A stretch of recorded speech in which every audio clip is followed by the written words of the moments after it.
मान लीजिए कि आप अभी अभी 10 करोड़ रुपयों की एक लॉटरी जीत चुके हो और लॉटरी के पैसे लेने के लिए आपके पास दो ऑप्शन है। पहला है कि या तो आप 10 करोड़ रुपयों का पूरा पेमेंट एक दिन में ले सकते हो, या फिर दूसरा ऑप्शन है कि आपको आने वाले अगले 30 दिन तक पैसा मिलेगा, जहां आपको पहले दिन 1 रुपया मिलेगा, दूसरे दिन 2 रुपये मिलेंगे, तीसरे दिन 4 रुपये, चौथे दिन 8 रुपये और ऐसा ही 30 दिन तक चलता रहेगा। तो आप इन दोनों में से कौन सा ऑप्शन चूज करोगे, फर्स्ट वाला या फिर सेकंड वाला? अभी आपका जवाब होल्ड पर रखिएगा, क्योंकि इन दोनों में से कौन सा ऑप्शन सही है इसका जवाब आपको वीडियो के आखिर तक क्लियर हो जाएगा। चाहे आप मानो या ना मानो, लेकिन बहुत सारे लोगों को यह कंपाउंडिंग का कॉन्सेप्ट आज भी अच्छे से क्लियर नहीं है, क्योंकि जब हमें स्कूल में कंपाउंडिंग के कॉन्सेप्ट को समझाया जाता है तो हमें यह बहुत कॉम्प्लेक्स और टफ लगता है। बट प्रॉब्लम यह है कि आपको कंपाउंडिंग का फॉर्मूला टीचर्स ने सिर्फ एग्जाम में मार्क्स लाने के लिए बताया होगा, ना कि फाइनेंशियल एजुकेशन के लिए।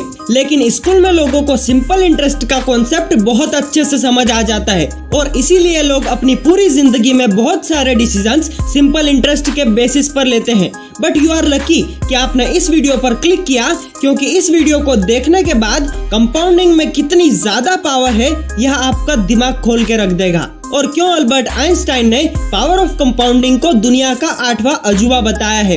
आपको कंपाउंडिंग का कॉन्सेप्ट जितनी अर्ली एज में समझ आ जाता है, आप उतना ही जल्दी अमीर बन सकते हो। पावर ऑफ कंपाउंडिंग एक ऐसा कॉन्सेप्ट है जो अगर आपको अपनी यंग एज में ही समझ आ जाता है तो आप बहुत जल्द फाइनेंशियल फ्रीडम अचीव कर सकते हो।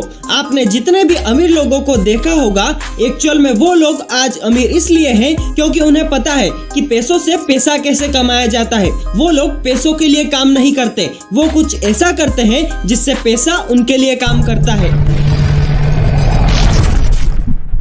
कंपाउंडिंग में कितनी पावर है यह समझाने के लिए मैं आपको एक इंटरेस्टिंग स्टोरी बताता हूँ। एक बार की बात है, एक गांव में एक बहुत ही स्मार्ट कवि रहता था। उसमें कविता सुनाने का टैलेंट इतना जबरदस्त था कि वो जिसको भी अपनी कविताएं सुनाता था उसका दिल खुश कर देता था। तो एक बार वो अपनी कविता सुनाने के लिए राजा के दरबार में पहुंचता है। अब जो राजा था वो बहुत ही लीनिएंट था, उसके लिए उसका वचन बहुत इम्पोर्टेंट था, चाहे उसके प्राण जाए पर वचन ना जाए। अब कवि राजा को ऐसी ऐसी कविताएं सुनाता है कि राजा कवि से खुश हो जाता है, इम्प्रेस हो जाता है और बोलता है कि मांगो, तुम्हें जो मांगना है, तुम कोई भी एक विश मांगो, मैं उसे जरूर पूरा करूंगा। अब कवि बहुत इंटेलिजेंट होता है।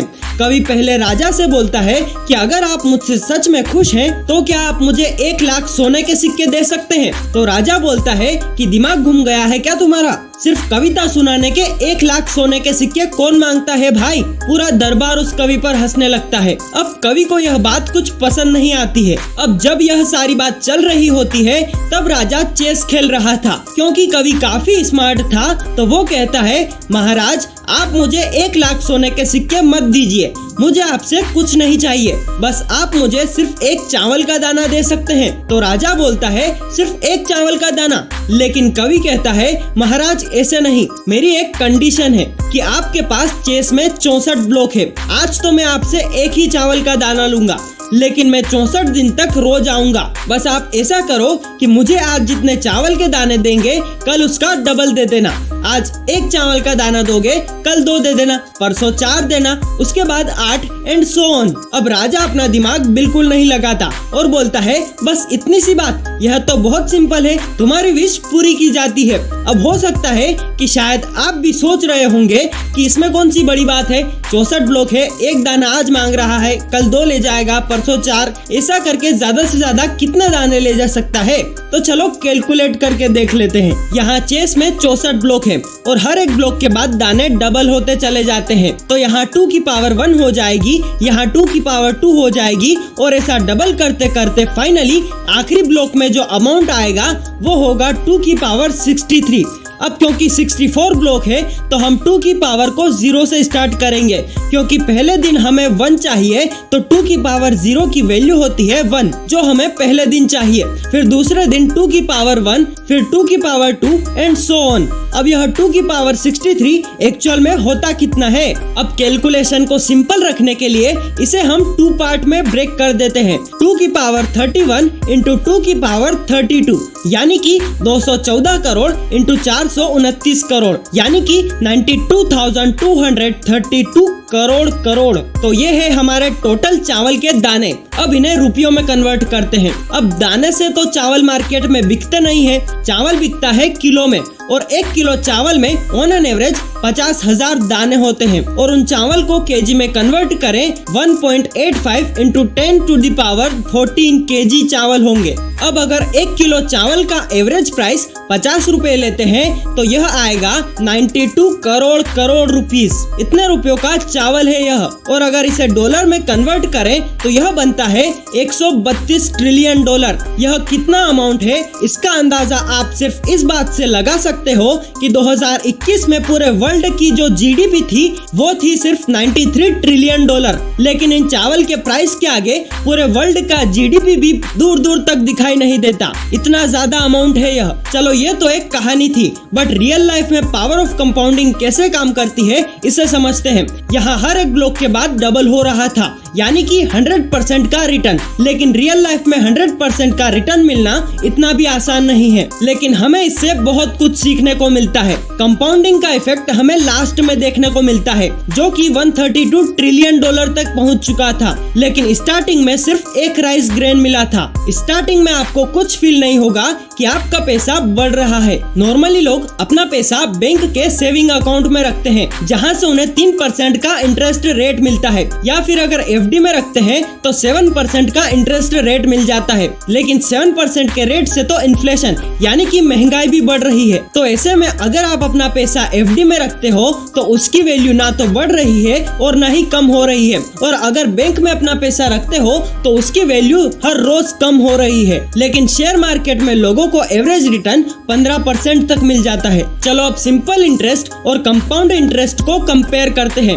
मान लीजिए कि एक है सोनू और एक है मोनू। अब सोनू और मोनू ने आज 1-1 लाख रुपए ऐसी जगह इन्वेस्ट किए हैं जहां से उन्हें हर साल 15% का रिटर्न मिलता है। तो 1 साल बाद दोनों को 15-15 हजार रुपए का प्रॉफिट मिलेगा। लेकिन सोनू को सिर्फ सिंपल इंटरेस्ट समझ आता है, जबकि मोनू काफी स्मार्ट है, उसे कंपाउंडिंग की पावर पता है। अब सोनू उन 15,000 के रिटर्न्स को लग्जरी आइटम खरीदने में खर्च कर देता है, लेकिन मोनू है समझदार, वो इसे इन्वेस्ट ही रहने देता है। अब अगले साल दोनों को फिर से 15% का रिटर्न मिलेगा। अब सोनू 15,000 रुपए को फिर से खर्च कर देता है, लेकिन मोनू को अब 17,250 रुपए का रिटर्न मिलेगा, क्योंकि मोनू ने 15,000 को भी इन्वेस्ट रखा था। तो उस 15,000 ने भी 15% का अर्न किया है। अब 15,000 का 15% 2,250 रुपए होगा। अब इनिशियली आपको यह कैलकुलेशन काफी सिंपल लगेगा, लेकिन हम थोड़ा आगे की सोचते हैं। अब पूरे 35 साल बीत चुके हैं।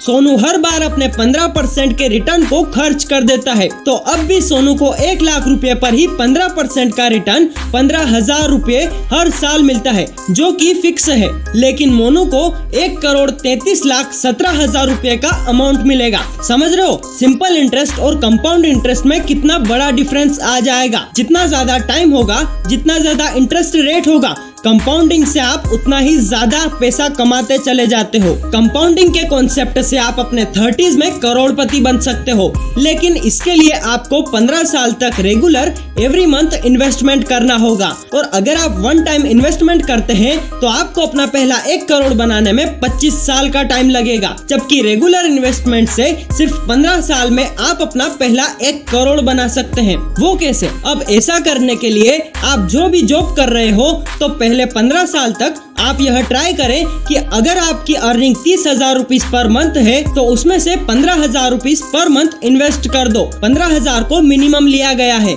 और अगर आपकी सैलरी ज्यादा है तो आप ज्यादा अमाउंट भी इन्वेस्ट कर सकते हो। अब अगर आप 15,000 रुपीज पर मंथ 15% के इंटरेस्ट रेट पर अगले 15 साल के लिए इन्वेस्ट करते हो तो टोटल 15 साल बाद आपकी इन्वेस्टमेंट 1 करोड़ 2 लाख रुपए में बदल जाएगी। मान लीजिए कि अगर आप 20 साल की एज से इन्वेस्टमेंट करना स्टार्ट करते हो तो 35 साल की एज में आप करोड़पति बन चुके होंगे, वो भी सिर्फ 30,000 रुपीज पर मंथ की सैलरी से। और अगर आपकी सैलरी ज्यादा है तो आप 15 साल से भी कम टाइम में करोड़पति बन सकते हो। और इसके बाद भी अगर आप अपनी इन्वेस्टमेंट को कुछ सालों के लिए ग्रो होने देते हैं तो यह एक्सपोनेंशियली ग्रो होने लगता है। आज से आपको भी पैसों को सिर्फ सेव नहीं करना है, पैसों को इन्वेस्ट करना है, उसे कंपाउंड करना है। जिसने कंपाउंडिंग सीख ली वो आदमी अमीर बन रहा है और अमीर बनता चला जाएगा। और अगर आपको पैसों के बारे में और सीखना है तो सब्सक्राइब कर लो इस चैनल को, क्योंकि हम आपके लिए लेकर आते रहेंगे ऐसे ही बहुत सारे वीडियोस। वीडियो पसंद आया है तो इसे अपने फ्रेंड्स के साथ जरूर शेयर कीजिएगा। और आपको कंपाउंडिंग का कॉन्सेप्ट कैसा लगा कमेंट सेक्शन में हमारे साथ जरूर शेयर कीजिएगा। मिलते हैं एक और नए और अमेजिंग वीडियो के साथ।